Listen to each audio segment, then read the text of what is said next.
Yeah, so my name's Brad, as Andrew mentioned. I work for Red Hat Support Delivery, supporting our distributed storage products, Red Hat Gluster Storage and Red Hat Ceph Storage. I'd like to talk to you today about troubleshooting Ceph problems, and I hope everyone can take something away from this talk that can help them in working with Ceph in the future. So what sort of trouble are we talking about? While Ceph is a robust piece of software and is designed to be autonomous, self-healing and intelligent, like any large software application, it can encounter problems and can be mysterious to the uninitiated. Hopefully I can provide some guidance on how to handle problems when they do arise. I've broken the issues into four main areas of performance, hangs, and hangs is in inverted commas there because quite often a hang is not actually a hang. Might be something different that just appears to be a hang. A process still running that is just not making any progress. Next we have crashes, if one of the Ceph daemon processes crashes, and then everything else under unexpected or undesirable behaviour. I think that just about catches everything.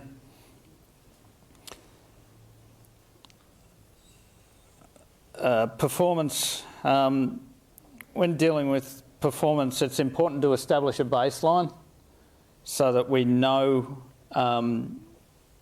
exactly how performance has degraded and hopefully where performance has degraded if that happens. Most of the tools I've listed here can help you establish baselines for the various subsystems. Rados Bench is built into Rados and is a quick way to do benchmarking of a Ceph cluster. Ceph Tel OSD Bench does a simple write to the storage for each OSD. You can specify bytes per write and total writes. FIO now has an RBD I/O engine, which allows it to talk directly to the storage using librd, and librd sits on top of librados, which Patrick was talking about before. NetPerf, you can test your networking segments. You need to test all of them, so your public network, your cluster network, OSDs to MONs, clients to MONs. I've listed PBLIO there. I don't know a lot about it. It seems quite interesting, and I saw some information about it the other day. It's new to me, and I haven't used it myself, but I've heard good things about it. It uses what they call enterprise. It's an enterprise workload, online storage transaction units. I'm not exactly sure how they work, but apparently it's a very good for testing enterprise workloads, closer to real world. Then you've got your things like DD for testing direct I/O, but testing throughput to the disks. Just make sure you use the direct flags. You can use PCP, Systat, CollectL, anything you'll use to collect statistics on what the entire systems are doing. There's also the Ceph benchmarking tool, which is under development, but it allows you to run everything under the hood. It even can capture statistics from things like Valgrind, block trace, and graph those for you. And given that it's part of the Ceph project, it's it's directly dedicated to benchmarking Ceph. Just be mindful of caching and the effects that can have on your performance data. If you do experience degraded performance, the first thing to do is to make sure your cluster's health is okay, and that you're firing on all cylinders, so you are not comparing apples with basketballs. You can use the tools listed here, in addition to the tools on the previous slide, to check for errors and statistical anomalies. You can quickly check logs for warnings or errors using the gawk command at the bottom there, or your own equivalent command.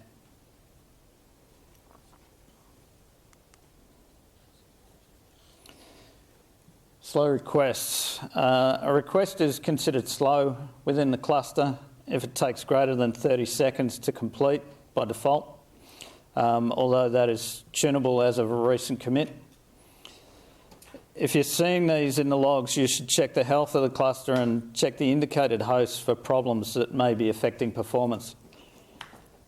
The historic ops command that you see there, yep, down the bottom, will show a collection of the worst performing recent operations, and perf dump, the bottom command, will list performance counters, and both of these can offer hints at where the issue may lie. So if you are seeing slow requests, you'll get warnings like that in your logs.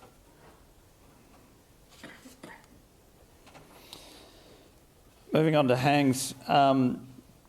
Is it really a hang? As I mentioned previously, not everything that appears to be a hang actually is one. However, if you are seeing a true hang, you are likely to see processes in prolonged D state, in PS output, and probably a lot of I/O weight on the CPUs. strace might list output from threads that are running, but none from threads that are stuck. So you should use that as a tool in conjunction with PS thread output to verify that all threads are making progress. So you should be seeing strace data for basically all threads. Gstack and gcore. Gstack will dump the process stacks, so every thread stack gets dumped. Gcore will dump a core of the running process. They can help you look at the Ceph, at what Ceph's actually doing and what the threads might be waiting on.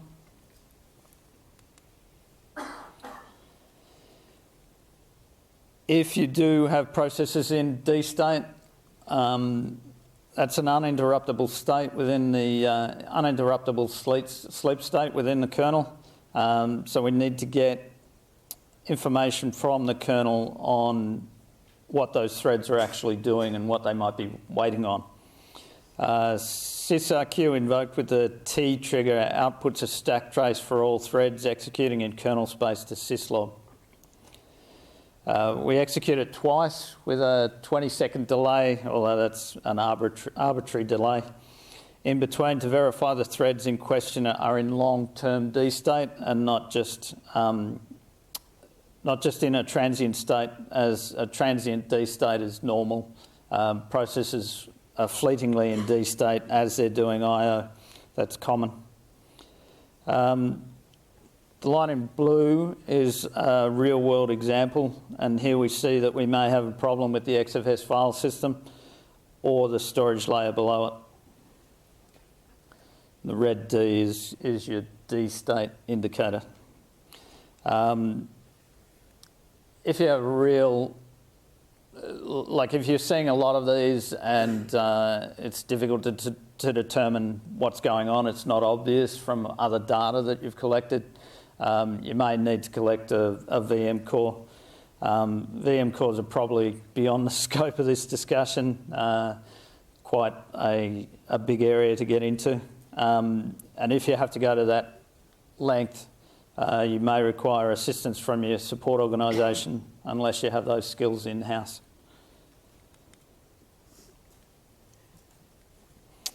So as I said, what appears to be a hung process may actually be a process spinning on the CPU in a tight loop, and we need to try to work out where in the code this is happening. The poor man's profiler, which I've mentioned there, dumps out stacks and can provide statistics on how many of each identical thread are seen, etc. Look for threads that aren't waiting, that are actually running on the CPUs and actually doing something, unless the problem, of course, is that they are waiting, and that's the problem, which might be the case when you're dealing with a lock contention issue. But in that case, you probably won't see high CPU utilisation. Stack traces need to be interpreted, and this can require a decent understanding of the issue, but they are definitely worth looking at, as they can provide excellent context into what Ceph's or the Ceph daemon state is. With GDB scripts or system tap probes, you can gather considerable data on the state of the running program at regular intervals. So you can set up a GDB script similar to, instead of gstack in that loop there, we could put in a GDB command to execute a script, or execute several commands to dump out variables that are important to the state of the program. And look at those. Right. Are there any existing system tap resources that can be used with Ceph? There's lots, yeah. Yeah. If you go to sourceware.org/system tap, I think that's the main system tap website. Sorry, the question was, are there any system tap probes existing that can be used to diagnose Ceph issues? So, yes, there are. They're not specifically written for Ceph, but they can be used to diagnose Ceph issues, yeah, certainly. Ceph's a user-space program, so you can write system tap probes for user space applications, user space binaries. You can put probes into them, but most of what you'd be trying to probe would probably be the kernel. But you can certainly do it, definitely. Deadlock or live lock issues. You might want to refer these types of issues straight up the line to your support organisation, as they can be very tricky to debug. These are usually lock synchronization issues where one or more threads can't make progress.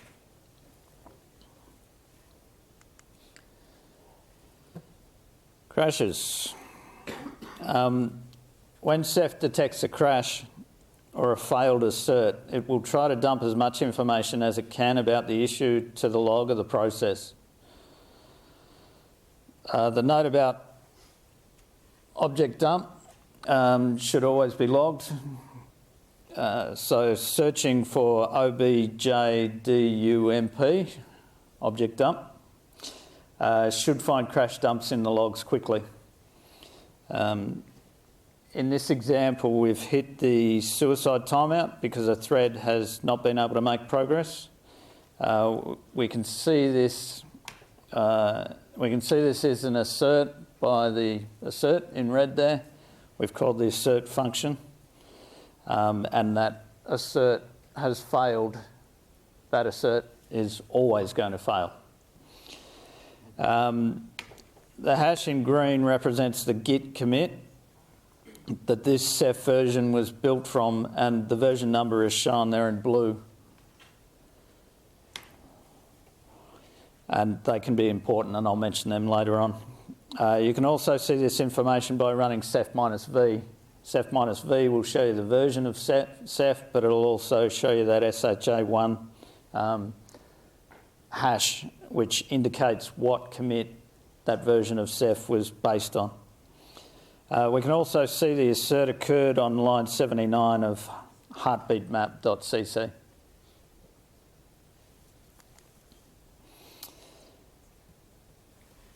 Okay, and down the bottom here we can see the line of code where the assert was called.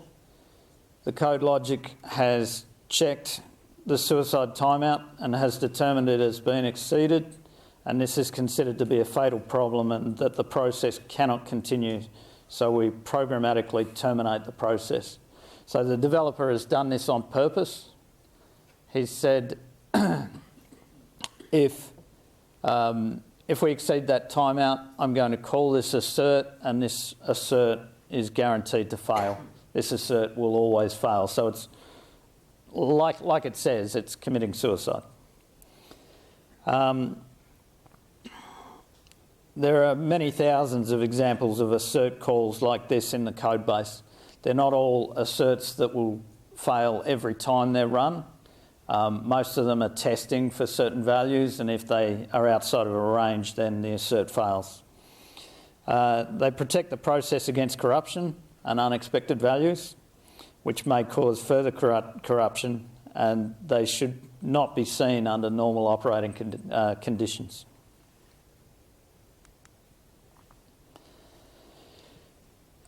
Fatal signals are usually an indication of a programming error, although there can definitely be other explanations. Ceph installs a signal handler to capture these so that it can do a log dump similar to the failed assert. These are usually memory accounting or memory access errors, although they could be indicative of other memory problems. Perhaps memory exhaustion or even problems with the memory hardware itself. I would say these can go straight to a bug report if one doesn't exist already, so have a look at the Ceph tracker, have a look at Bugzilla, see whether there's already a matching error report. If there isn't, you can go ahead and submit one, definitely. Here's an example. In this example, a SIG abort has been sent to the process, and the signal handler has caught that and is dumping out the stack of the OSD process that was running. The function in red in frame 9 is the most interesting as it is the last Ceph function to execute before the program entered the glibc abort code, which is what is executing in frames, all the frames above that. So 8 through 1 are all the actual abort code after the asserts call. After the signal is handled. The hex value here in green is the offset into the function for the current instruction. In other words, the instruction that caused the abort signal to be sent. And the blue value is the return address for the frame.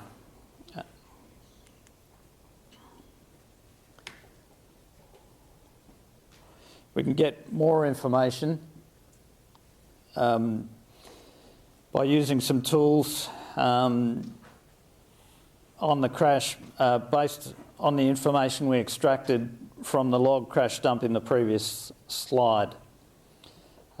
EU address to line gives the source code line the memory address points to. So that can be very handy. You can run that on the memory address and get sent to the source code. Depending on inlining and amount of assembly interpretation required, object dump output can be tricky to interpret. And I find the GDB output provides the best information in most cases. If you start GDB with the Ceph OSD, and note it has to be the identical binary that crashed, you can disassemble with the /m flag that particular memory address, and what that will do is GDB will work out what function that memory address is in, and it will dump out that entire function, and it dumps out the assembly and the source code.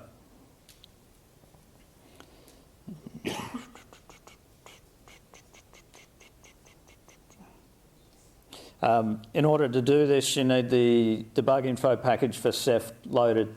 The debug info package for Ceph includes the debug info for all of the Ceph binaries. Alternatively, you could be running a Ceph binary that hasn't been stripped, hasn't had the debugging information stripped out of it, and it would also work for that situation. Debug info packages should be available for all Ceph binaries, and most are in the Ceph debug info package, at least on RPM-based distros. There should be an equivalent for Ubuntu or Deb-based installations. Excuse me. Unexpected or undesirable behaviour. In the case of unexpected behaviour, it is important to identify what the expected behaviour was and what actual behaviour occurred. Always try to get a timestamp of when the problematic behaviour occurred, as that will make things a hell of a lot easier to try and trace in the logs. Start at the user end where the error or behaviour is seen and work backwards towards the Ceph cluster, tracing the process in each log as you go. Yeah, I can't, I've mentioned timestamps twice in that slide, and I can't overstate how important they are. They just make troubleshooting so much easier. Do you like it when they're all in the same time format? Yeah, well, that makes it a lot easier as well. Yes, that's very good. Okay, these are the debug logging options for OSDs and their recommended values, with the top 2 or 3 being the first to try, as they're the most likely to show any issues. Enabling too many of these options is not recommended, as it can flood the logs with data, making them difficult to interpret. So you really don't want to turn all of these on at once. You're going to get a lot of output sent to the logs. If there's an indication of a specific area that area is suspect, then you might want to enable the option that deals with that particular area, such as the file store or the journal.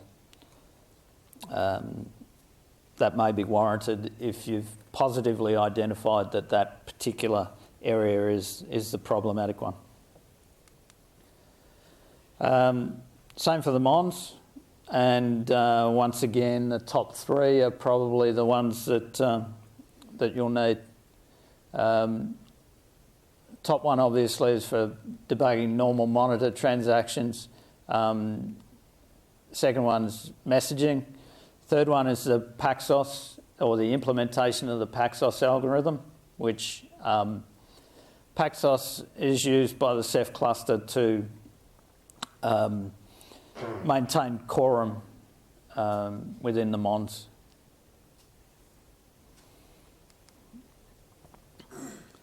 These are the Rados gateway options.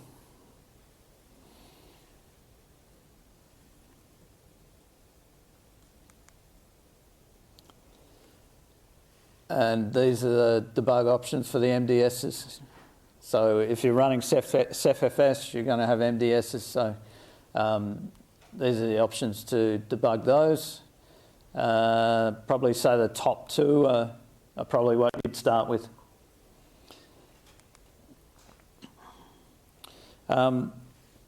These are for the client. For client debugging, we can specify a log file and set permissions on it so that the client process can write to it. So instead of changing the mode, we could change the owner and group to Nova, for example, if we're debugging a Nova process that's using librd as a client. If we were trying to, I generally find it easier to just set its permissions to 777, make it open slather, but your mileage may vary and it depends on your circumstances, of course.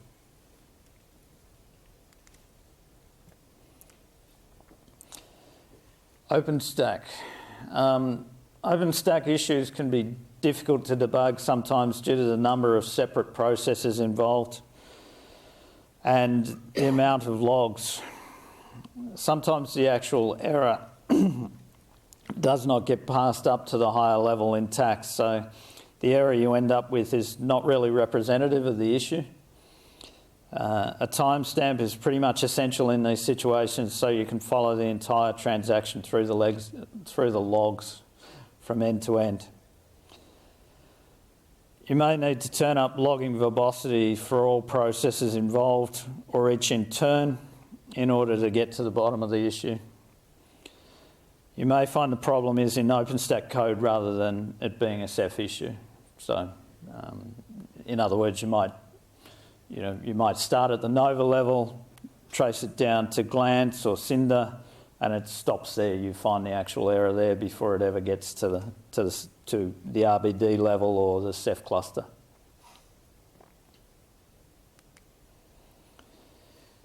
KRBD, the kernel module logs to dmessage and syslogs, so it should hopefully be obvious if you are seeing an issue with it. If not, this module may require instrumentation with system tap in order to establish what's going on. So this is one area where system tap may come into play, definitely with the kernel RBD client. So, is anyone actually using KRBD? Yep. Okay, cool.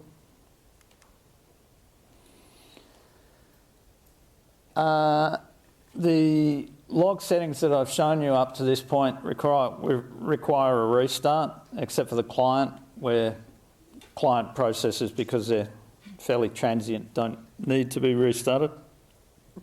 Only long-running client processes would need to be restarted.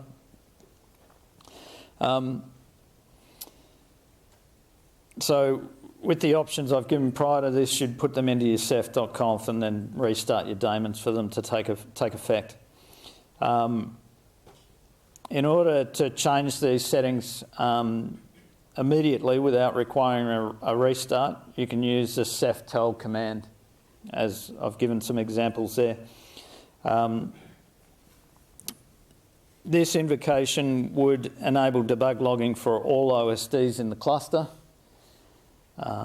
which may not be what you want. You can restrict it to individuals if you want by only specifying their IDs rather than using a wildcard. So if you have one OSD and you want to turn up debugging just for that OSD, you can specify only its ID. The second parameter in the command to reset debug logging to the default is the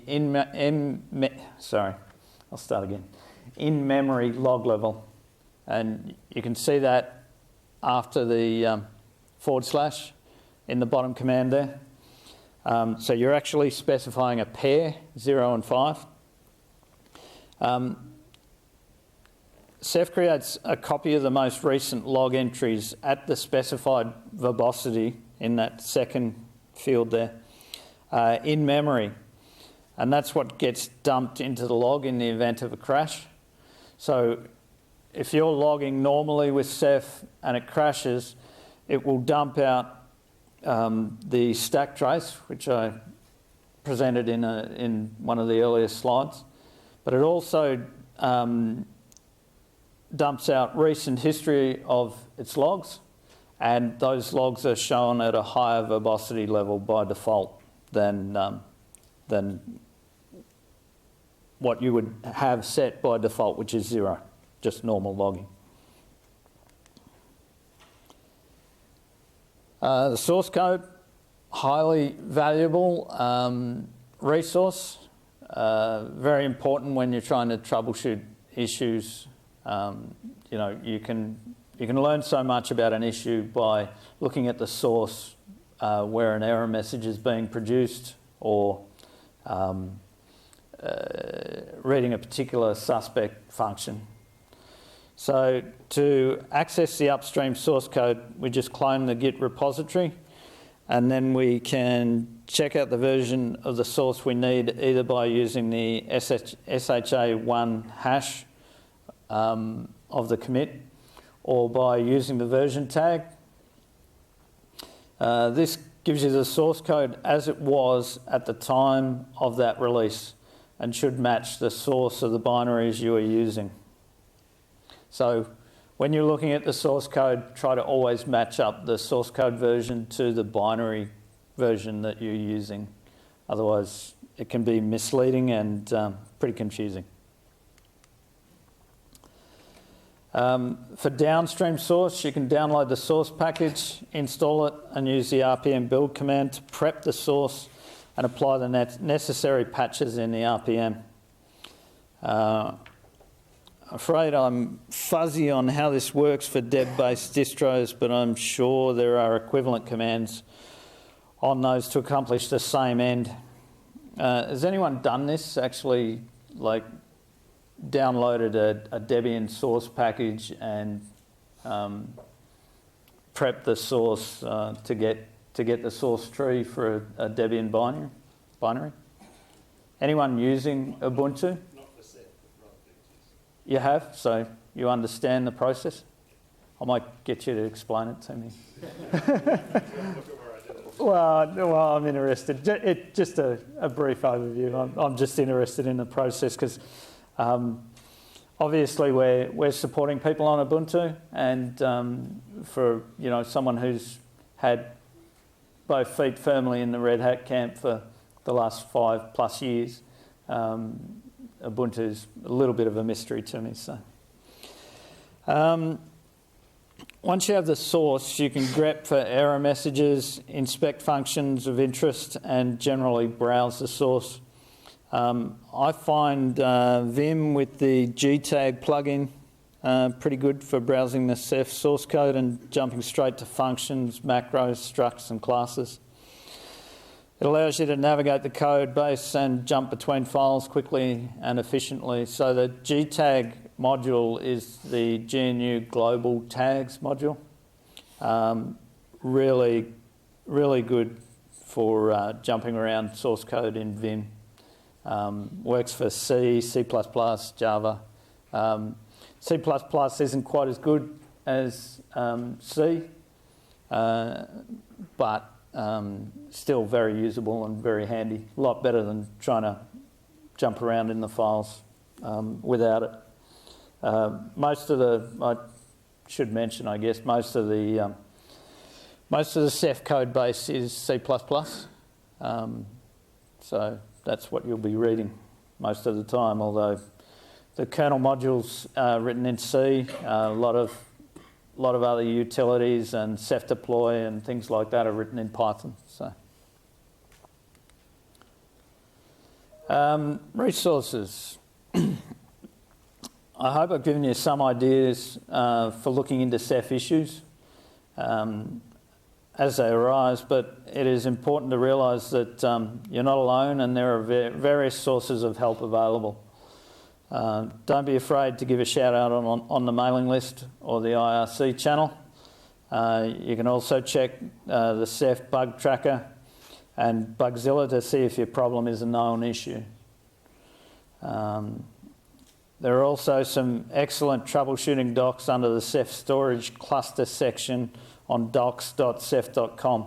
So I haven't gone into those areas of troubleshooting because they're very well covered within that documentation, and I highly recommend that you go and have a look at the excellent documents on docs.ceph.com. That's one of the good things about Ceph, is it's very well documented.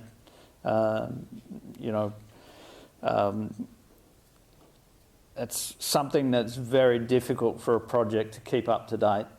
and keep doing, but I think Ceph does it as well as anyone I've seen. Yeah, so the documentation there is quite comprehensive and well worth reading. And of course, if you have a Red Hat account, you can check out the knowledge base and talk to support directly about your issue.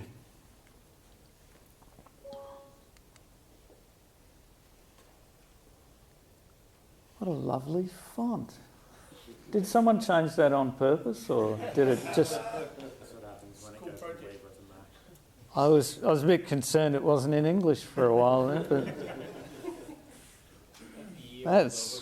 wow, that's nice. I might leave that as part of the presentation. Lastly, I'd just like to say welcome to the Ceph community. We think you're going to enjoy your stay, and thank you for your time today, and enjoy the rest of the sessions.